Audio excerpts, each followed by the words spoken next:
Hi, I'm Christy, welcome to my channel, or welcome back if you've been here before.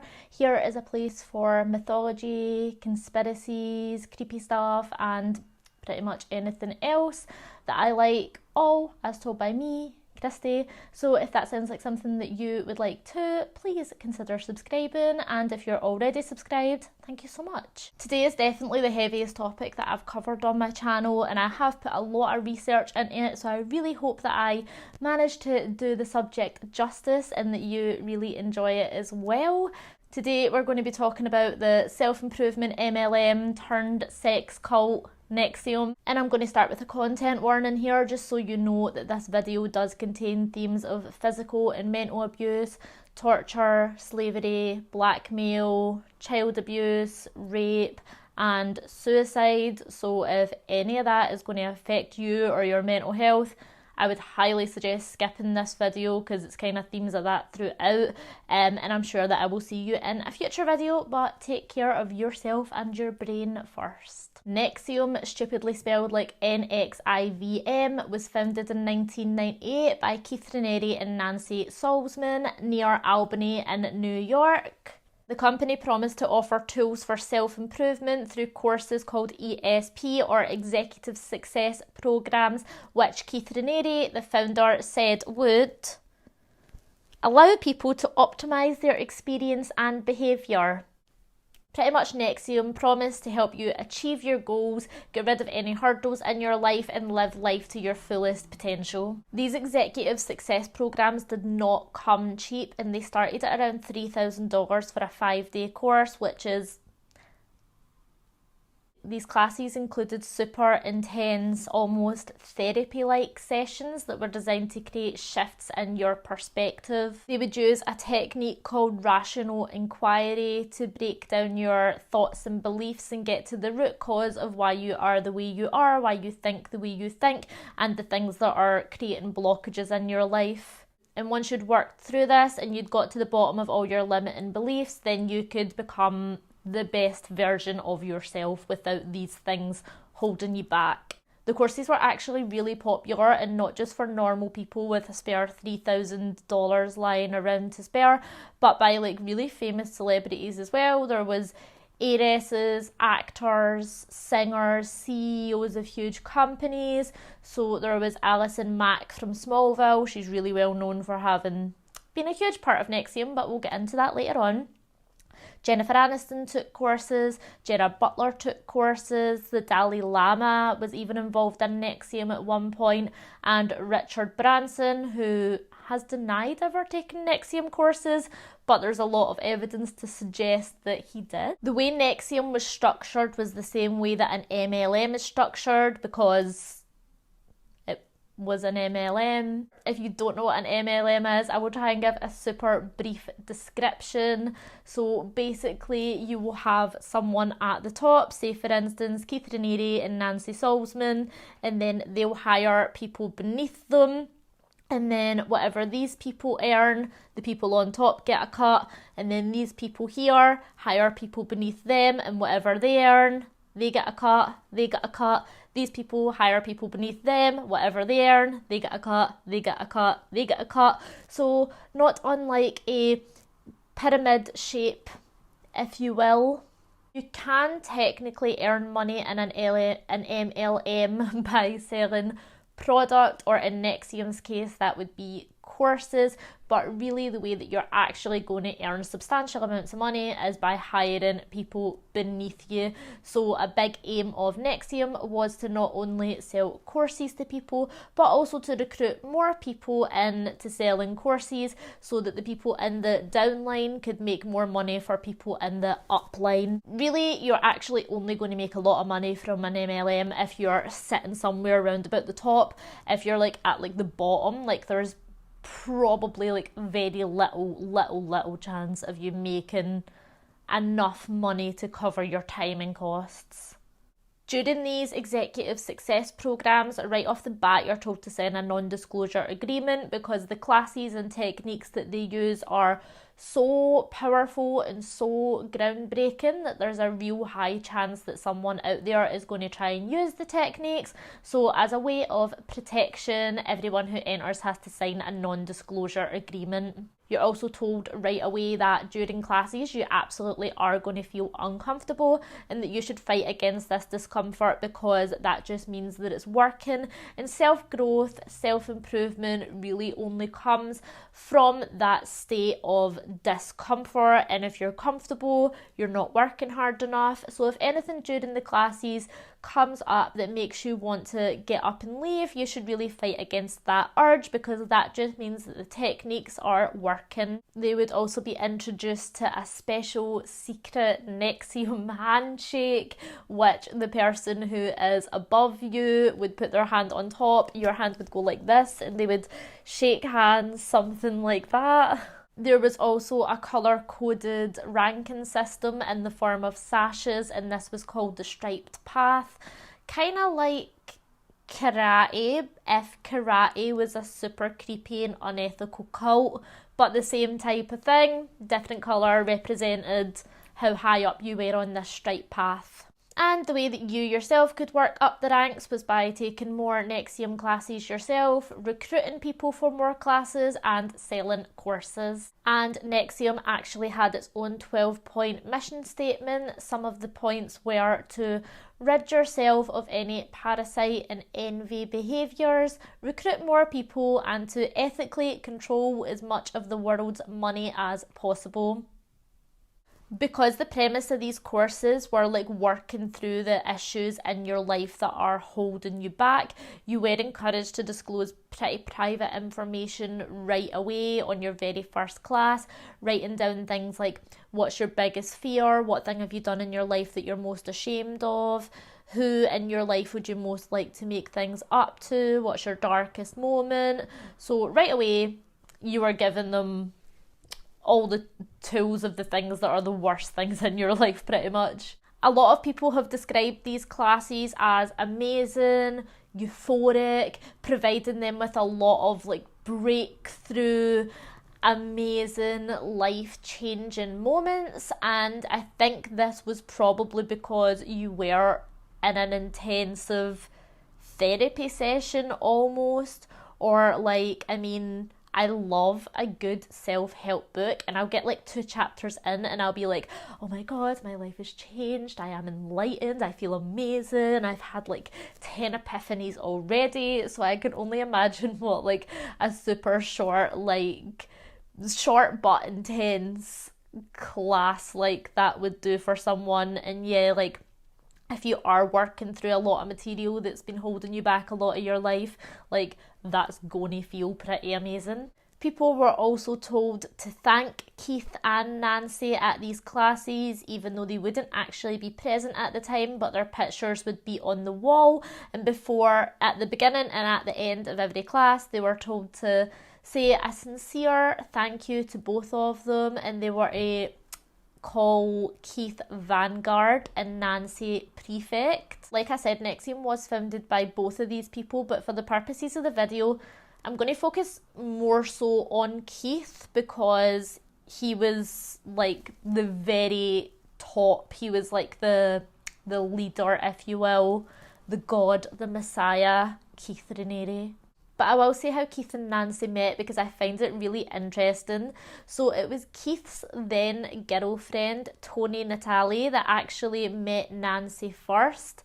Nancy was a nurse, and she was a practitioner of hypnotism and of neuro-linguistic programming as well. And when Toni had met Nancy, she was actually speaking about Keith to her, that she was a little bit worried about him. Toni told Nancy that her boyfriend Keith was having grandiose ideas and his hours of work were becoming pretty erratic again. And Nancy was like, oh, I think I know the problem. He sounds like a sociopath to me. Nancy and Keith actually met each other, and Toni has been quoted saying, they met and 4 days later she came out with these glazed eyes and gave me the, you don't know who he is. And Toni was like, wow, there goes another one. Keith and Nancy bonded over their love of neuro-linguistic programming, which I don't know too much about, but from my super limited understanding of it, it's a pseudoscience technique that is used to change the thought patterns and behaviours of people. I know that a lot of self-help gurus like Tony Robbins use NLP quite a lot, and I think a lot of it has got to do with mimicking the client's body language and speech to... I don't know, it's kind of like a therapy technique. There is some question around how ethical it is and if it actually works. If anyone actually does know a little bit about NLP and wants to put it in the comment section, then I would be so grateful for that. But anyway, Keith and Nancy actually then went on to use Tony as their guinea pig in their NLP classes, consistently getting her to bring up her childhood trauma so that they could use the techniques on her to see what worked and what didn't work to change her thoughts and behaviours. Anyway, Keith Raniere, born August 26, 1960, and no, us Virgos do not claim him as one of our own. He was once published in the Guinness Book of World Records as one of the world's top 3 IQ scorers, but from my understanding, the test he took, called the Mega Test, was an at-home test that no one watches over you while you're doing, and there is also no time limit to do it. So I don't know how you can be judged on a test that you're doing with no witnesses. But anyway, I digress. So this test, the Mega Test, is supposed to be the hardest IQ test in the world. And see the way that he speaks about it. Like, in the grand scheme of things, the shit that this man has done, the way that he talks about this IQ test is really nothing, but there's just something that really fucking irritates me about it. So bear in mind, hardest IQ test in the world, only super mega geniuses would be able to complete the test. And he's like, oh yeah, when I first looked at the test, I thought 40 odd of the questions were super simple and pretty straightforward. 6 of them required a little more work. Shut your fucking mouth. I thought some of them were trivial. Shut up, Keith. Reading this and writing this and saying this out loud, it really fucking pisses me off because I can just imagine a smug, smarmy, stupid little face saying it. According to Keith, he had triple majors in mathematics, biology and science. He could speak English, French and German before he even learned to read. He was a 3rd degree dojo black belt and he could play piano to a concert pianist standard, and he developed his own branch of mathematics, which I'm not even sure I know what that means. Keith's ex-partner Barbara Boucher says that when she was dating him, she had a conversation with his dad James and recalls him telling of how when Keith was younger, he was a very talented child. So him and his mother Vera done what all parents do and told him, oh wow, you are so wonderful, you're so talented, you're so amazing. And he says that it was just overnight some kind of switch just flipped and he just started having these really grandiose ideas about himself. He had this superiority complex and seen himself a deity or on par with being Jesus Christ. He says that the change in him really was that quick, that it was just overnight he became a different person. Barbara also spoke on how when Keith was only 13, loads of girls had been calling the house, and his mum had heard him telling the same thing to all the girls, that he loved them and they were the one and they were special and they were the only important thing in his life, which, yes, is pretty fucking wild for a 13-year-old. And you could see that as relatively innocent, a hormonal teenage boy just trying his luck with a lot of the girls in his class, but I know where this story goes, so I do feel like this is like a pretty significant and almost quite dark point when you look into Keith's past.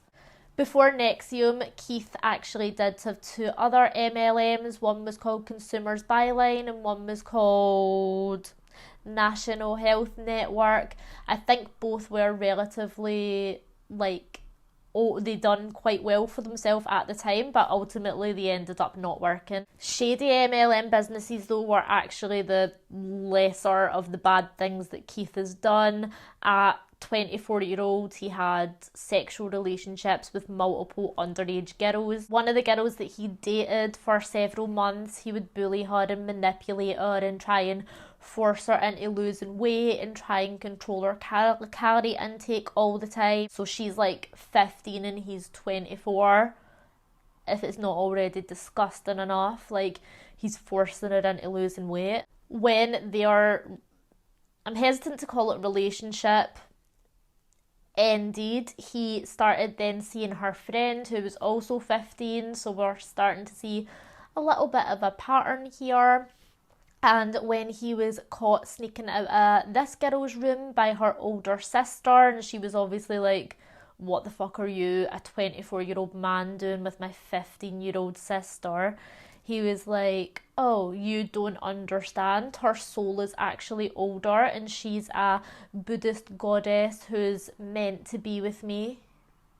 I mean, Buddhist goddess or not, let's call a spade and a paedophile. You're 24 and she's 15. And in case you need any further convincing about how truly disgusting this man is, when he was about 30-year-old, he started grooming and having sex with, or should I say raping, a 12-year-old girl.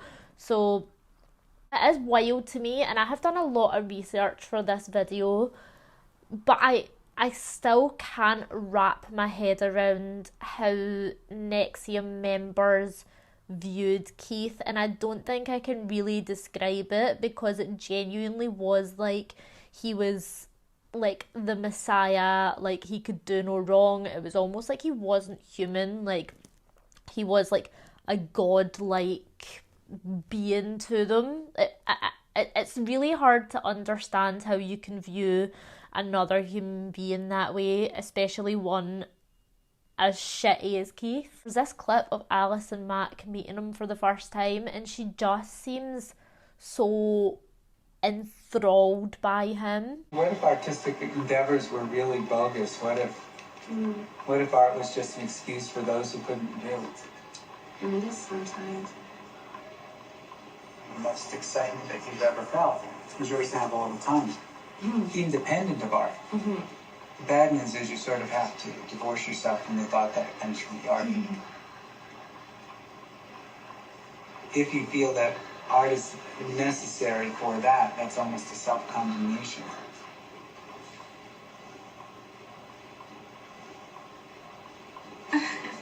Why is this emotional?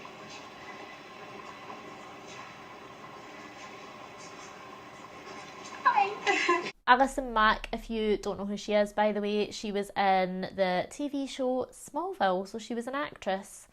And I used to actually get told a lot that I look like her, which I don't see. What I see when I watch clips of Keith speaking is he says a lot of words, but really nothing at the same time. Like, I think he words things in a way that make you think what he's saying is like really profound and wow, you're so wise, but when you break down what he's actually saying, it's just like a whole lot of nothingness. There's no substance to any of the words that he's saying. You know, it's interesting, our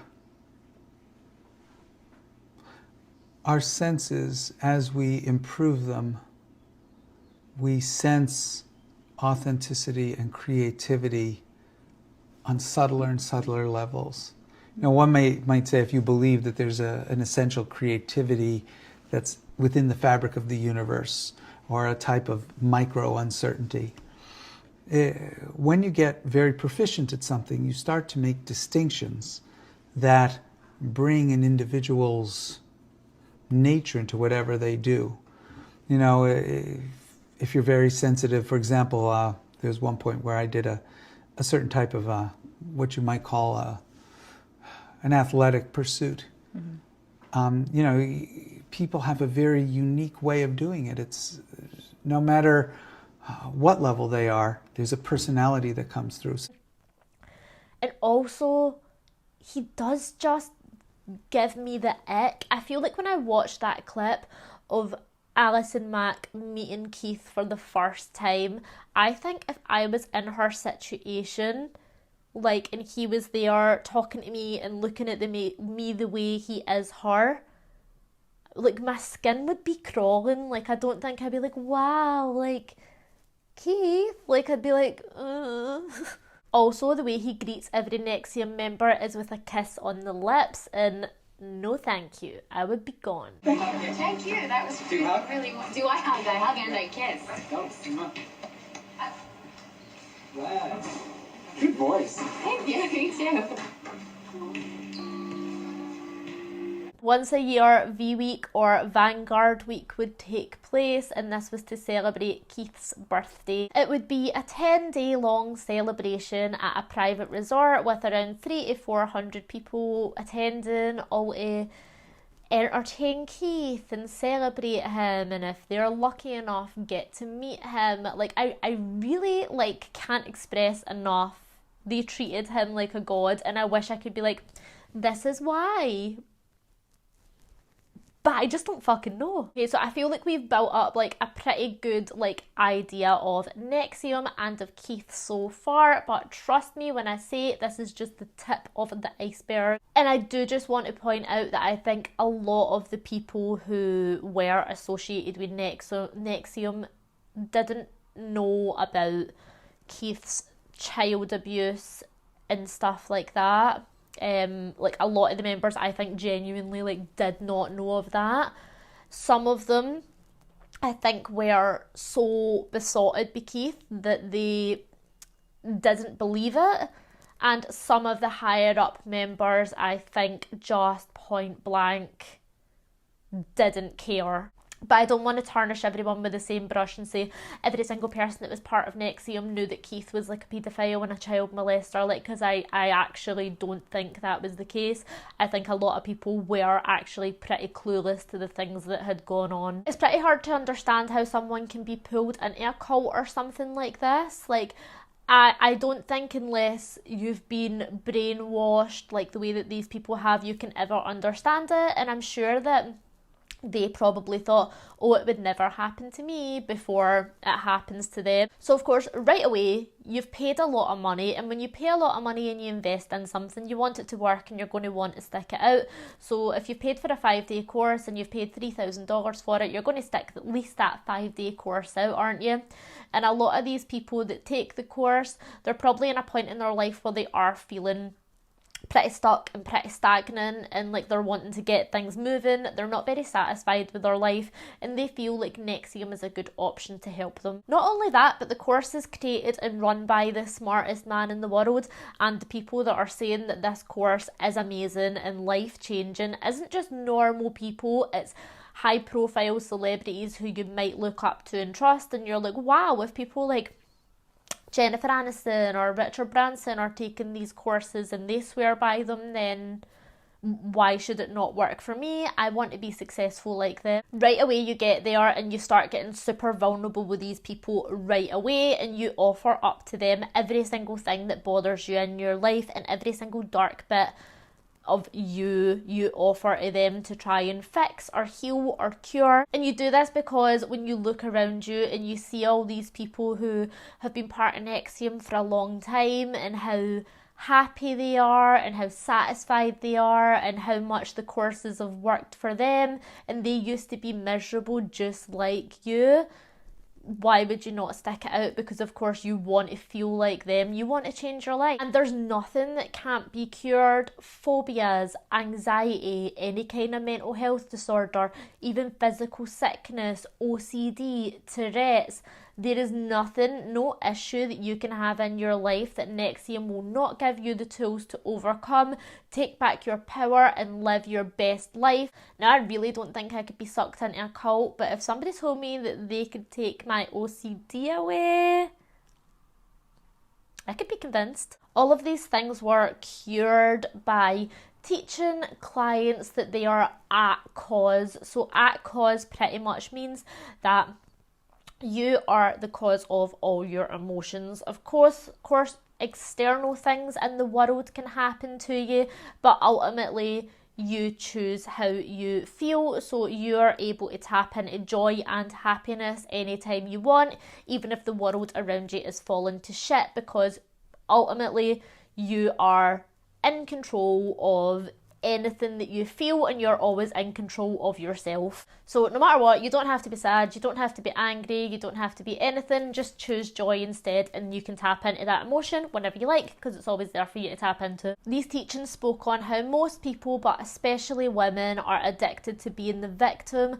and mental illnesses and even physical sicknesses are all pretty much caused by this victim mentality. Keith even said in one of his seminars that women who are raped shouldn't be upset about that, because that situation happened to their body and not them.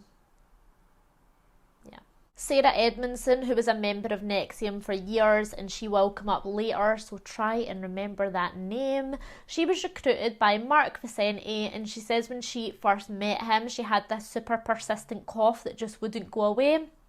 And he said to her, what do you gain by having this cough? And in this moment, she had this wild epiphany that, wow, she had linked being sick and being loved, and that she'd been trying to get attention from her then boyfriend by having this cough, and miraculously her persistent cough disappeared. So this then led her into the thinking of like, wow, like I was actually making myself sick. So when she started to see other people around her being sick, she believed that it was really them that was at cause of that themselves. A huge part of NXIVM was this process called EM, or exploration of meaning, which pretty much was someone who's higher up than you on the ranking system would go through like pretty much like a therapy session with you. So you would go to them with an issue that you had, like shyness, anxiety, just pretty much anything, and they would ask and probe questions to get to the root of where this belief first occurred, normally somewhere in early childhood, and they would help you work through the issues surrounding it by giving you the missing logic that you didn't have as a child, because obviously you couldn't fully comprehend things as a child. They would almost give you the missing jigsaw piece, and voila, this thing that's been bothering you your entire life, it's gone. And I'm not saying this stuff didn't work, because obviously it did, or people wouldn't have been sucked into NXIVM in the first place. And these big epiphanies that people were having obviously felt really amazing and really life-changing. And if all of this could be achieved in just a 5-day course, imagine what a longer, more intense course would do for you. And that is exactly how people got hooked into NXIVM by people higher up the ranks. They'd be like, oh, you really enjoyed our 5-day course? Well, I've got something even better for you that's really going to help you with X, Y, or Z. And if you don't have a spare couple of £1,000 to spare for this next level of the course, you could come and work for us and pay off your debt that way. So if they weren't getting the money off people, they were sucking them into NXIVM to work for NXIVM and pretty much do labour for nothing, because they were indebted to them and they couldn't really do anything to get out of it. And you know, once you're in, you're in. People did try and leave though, but it just wasn't made easy for them to do so. I mean, right away it's drilled into you that you have to ignore every single gut instinct that you have that tells you that you want to leave. And if you do manage to actually fight against this feeling that you've been trained to do, then Keith and his inner circle would just bombard you with hate, threats, being sued, like all sorts of abuse. Him and his inner circle just would not really let you away with leaving. And this inner circle that I refer to was a group of women who just lived and breathed Keith like they were like his little his little servants, I guess, but not only were they pretty much worshipping him, they were all having a sexual relationship with Keith as well, while they were like obviously remaining like monogamous to him.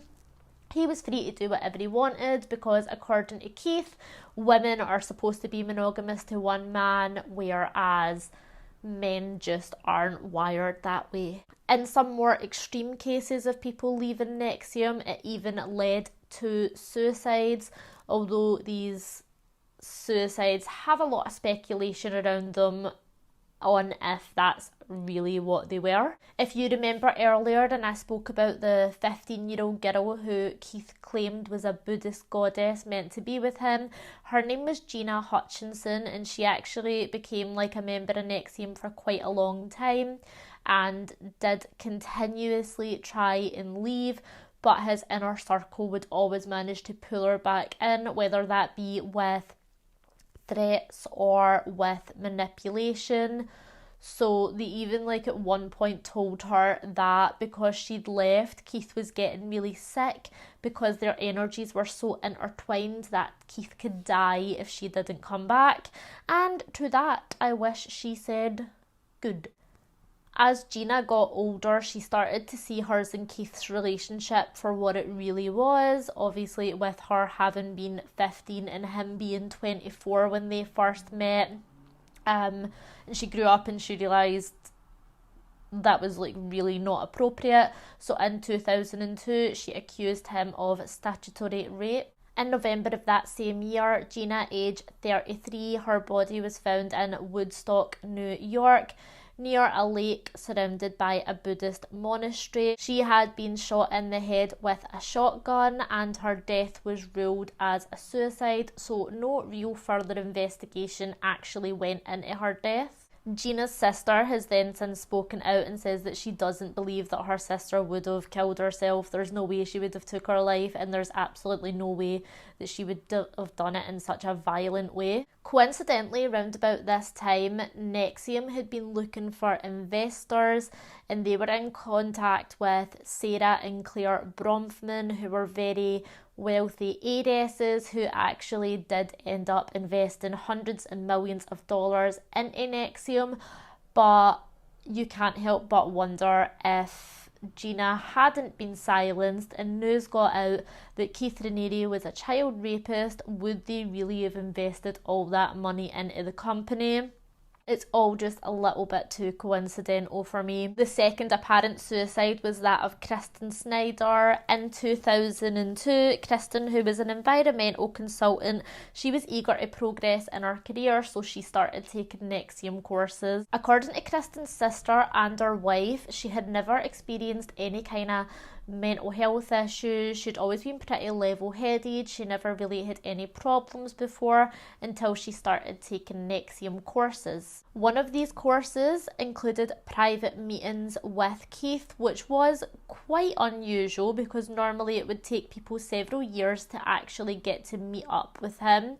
But when she returned from these private meetings, she was acting very differently. She was sleep deprived, delusional, and just like a completely different person. On the 10th day of a 16-day intensive course in Alaska, Kristen was actually removed from class for acting erratically and shouting, disrupting the class. Apparently, she was shouting about how she was pregnant with Keith's baby. Later that night, Kristen's wife Heidi did end up phoning the police and reported her missing when she didn't come home. And 2 days later, her truck was found about an hour and a half away from where the seminar had been held.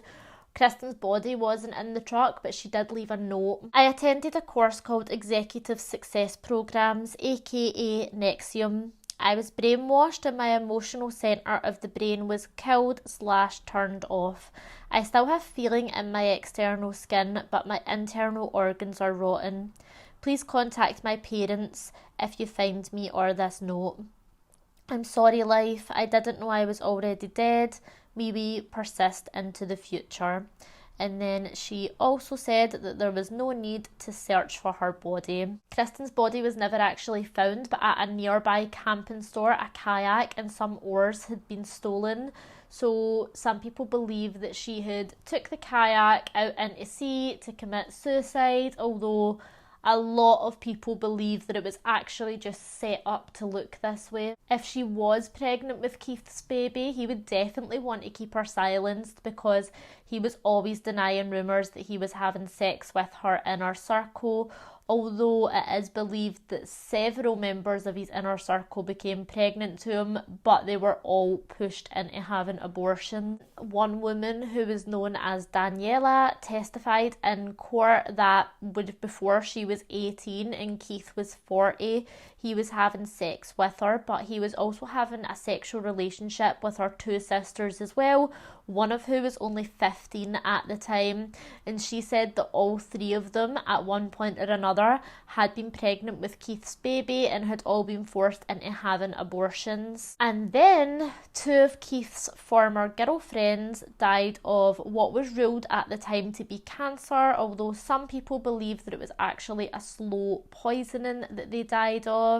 There is a whole documentary called The Lost Women of NXIVM if you want to know more about all this. Honestly, there is so much in this case that I still feel like I only know half of it because there is just so much shit that went on. So as NXIVM began to grow, it kind of became like the umbrella for all little sub-branches of NXIVM. So they had all these like little groups within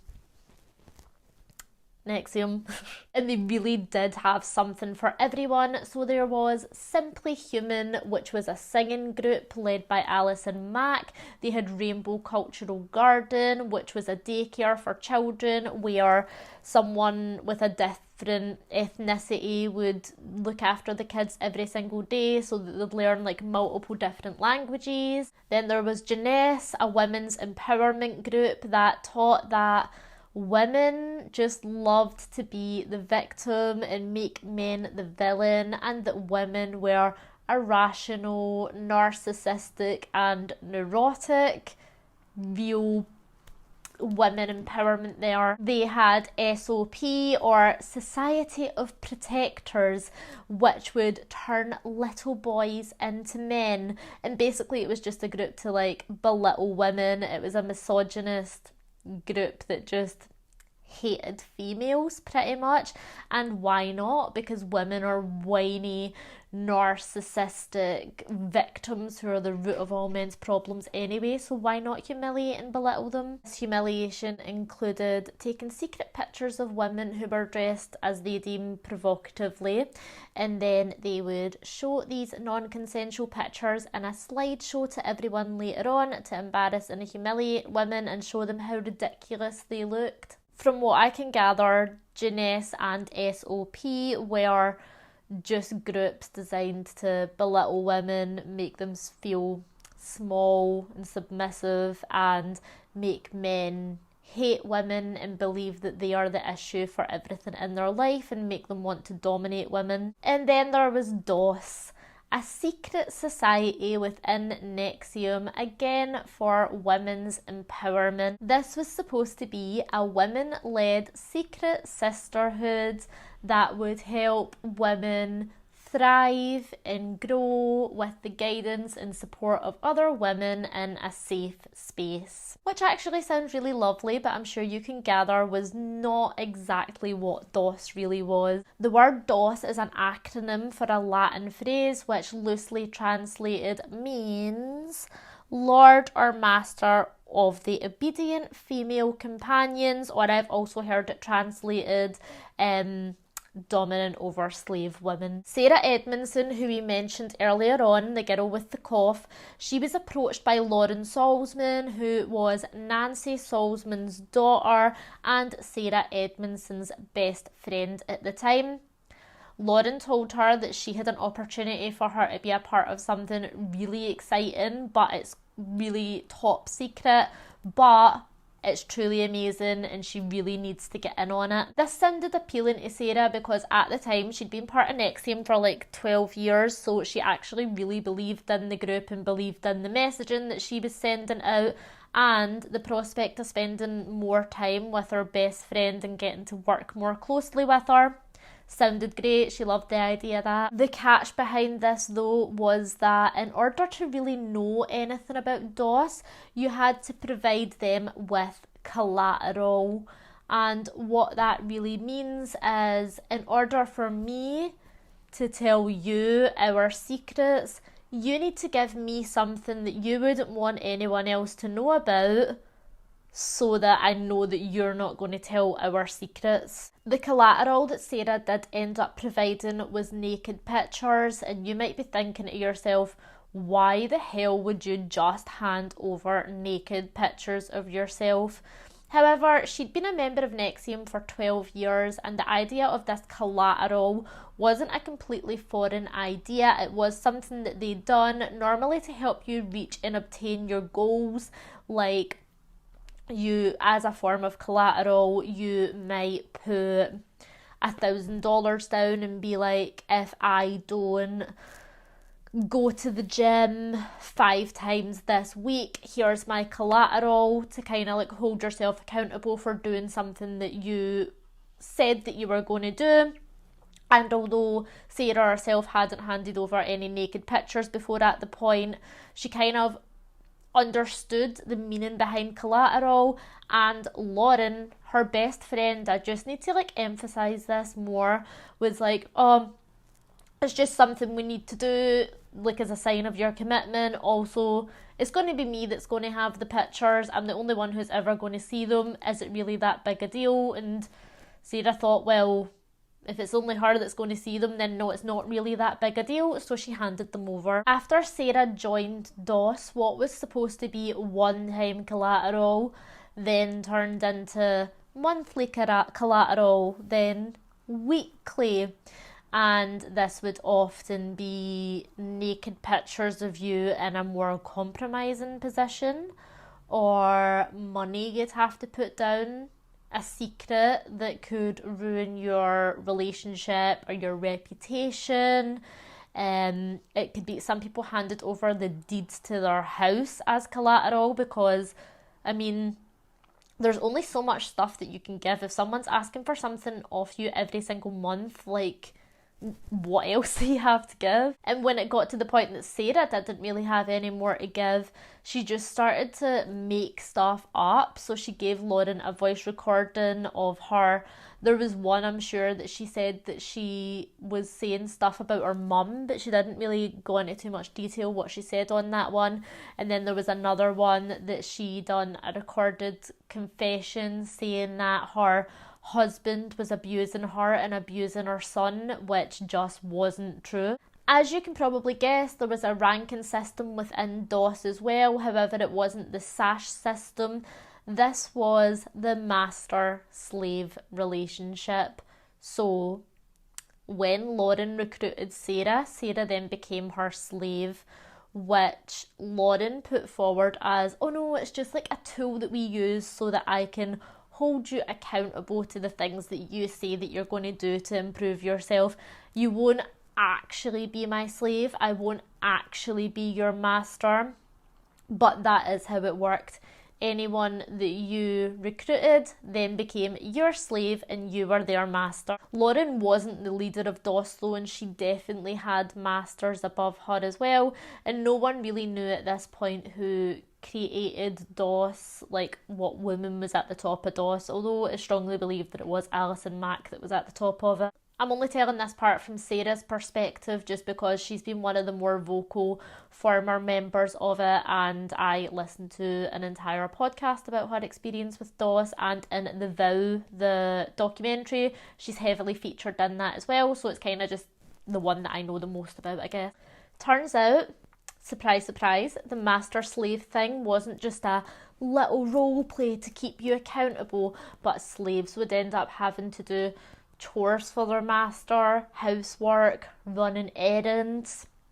At the end of the day, they had to fill out a failure form to write every single thing that they had done wrong that day. Like, what a fucking way to keep the self-esteem up. They had to perform readiness drills, which means your master could text you anytime, day or night, with just a simple question mark, and you would have to reply ready master within 1 minute, and if you didn't reply within 1 minute, you would receive some form of punishment. So your punishment might be sleeping on the floor for a week, or going out and standing barefoot in the snow for half an hour, or only having cold showers for a month. Basically, pretty much whatever your master wanted your punishment to be, that would be your punishment, all because you didn't answer a fucking text within 1 minute at 4 a.m. And like, it sounds ridiculous, like just tell them to fuck off, but how can you when they've got so much dirt on you? Slaves would also often be so controlled, like every single point of their life, including their diet. Like, they were on like a really strict, really low calorie diet that like, and they were constantly told all the time, like, you have to lose more weight, you have to lose more weight. They'd have to text their master things like, please can I have 94 calories, master? I love you, master.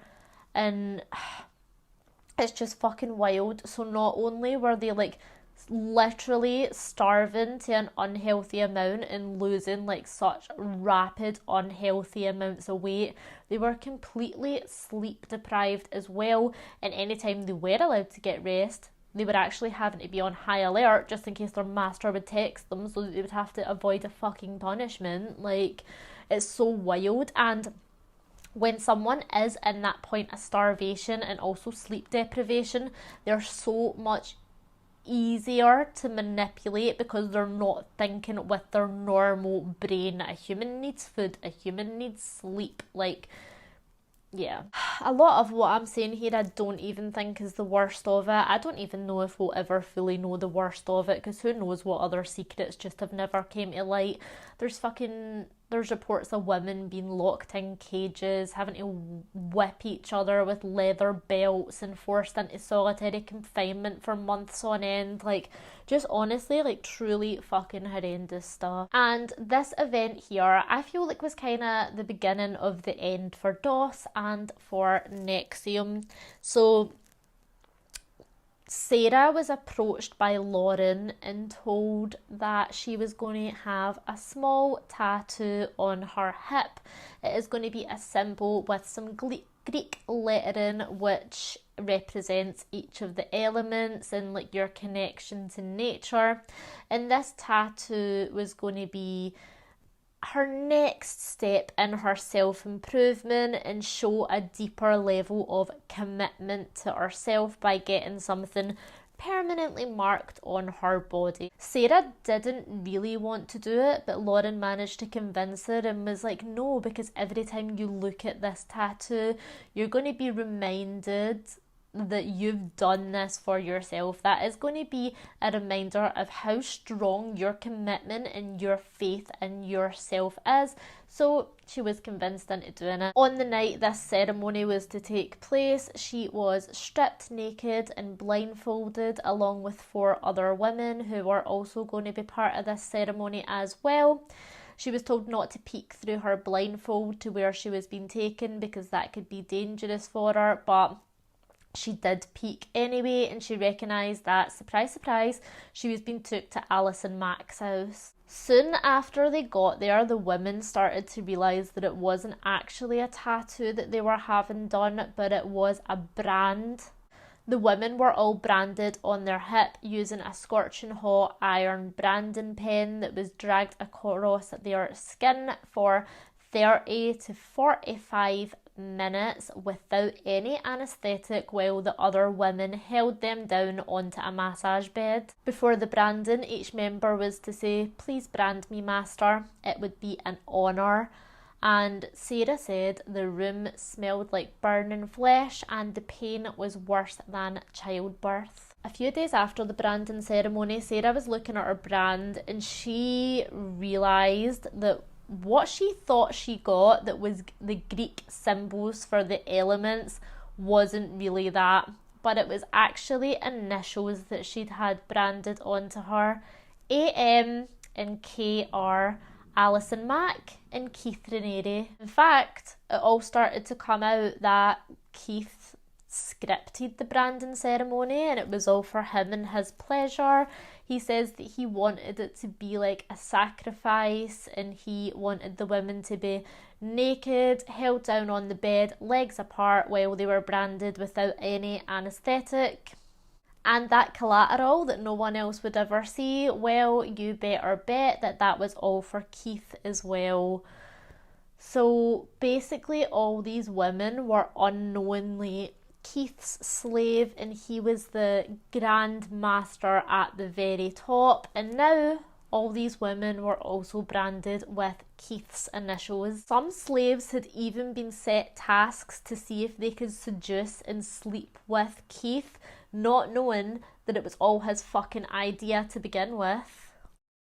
Slowly but surely things started to unravel for NXIVM when website The Frank Report reported on Keith being head of secret sex society DOS. DOS members were shocked and disgusted that this had been ran by Keith and that this was actually what was going on behind the scenes, and NXIVM members were also shocked because a lot of them didn't even know that DOS was a thing, never mind that it was this secret society masterminded by Keith, all to satisfy his sexual needs. Although not all NXIVM members believed this, in their eyes some of them still thought Keith could do no wrong. Of course they were still very heavily brainwashed, but when Sarah Edmondson came out in public showing off her brand and she quit NXIVM, things became a little harder for them to deny.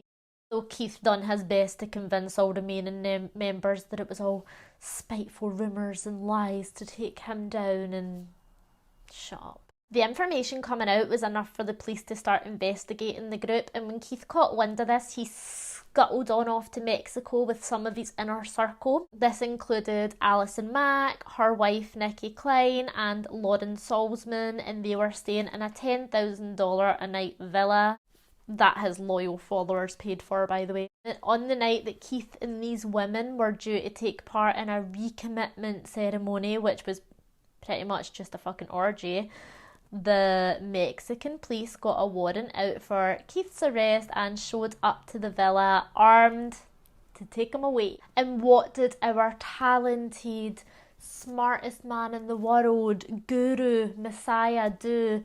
Did he accept the charges, chin held high, take it like a man? No, of course he didn't. He literally cowered inside a closet and let Lauren Salzman face armed charges on her own while he was found in a closet, covered in a little ball. Fucking pathetic.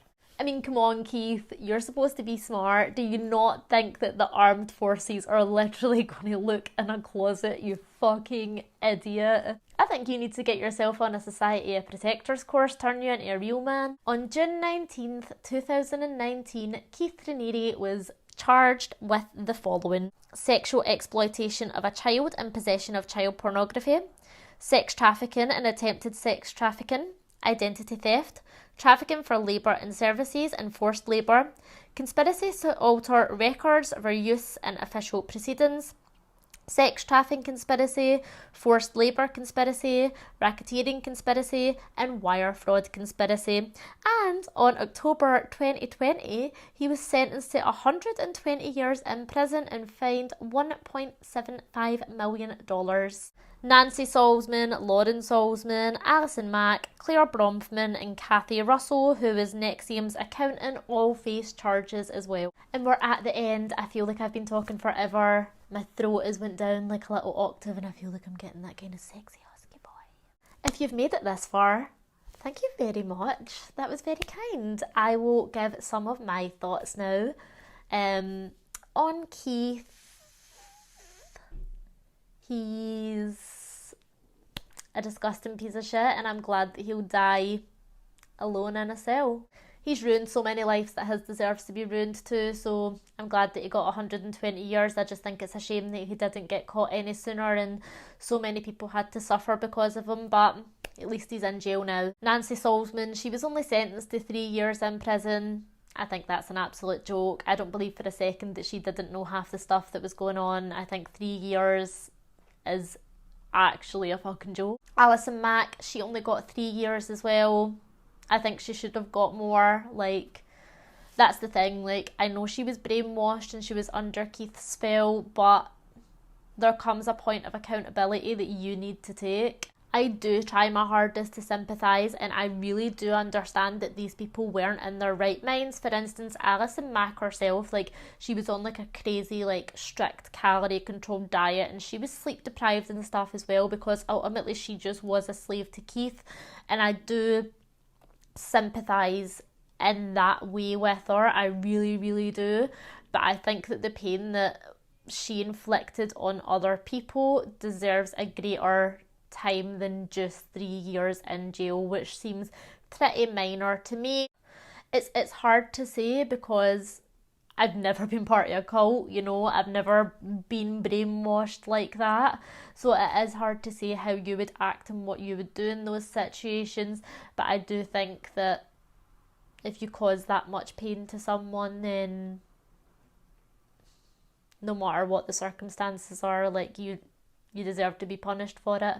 But anyway, I would be interested to know what you guys think about any part of this case. I really enjoyed doing this video, so if you have any suggestions for videos that I can do in future, that would be amazing. Thank you so much for watching. If you enjoyed, please like, subscribe, comment, follow me on Instagram, say hi, and I'll see you in the next one. Bye!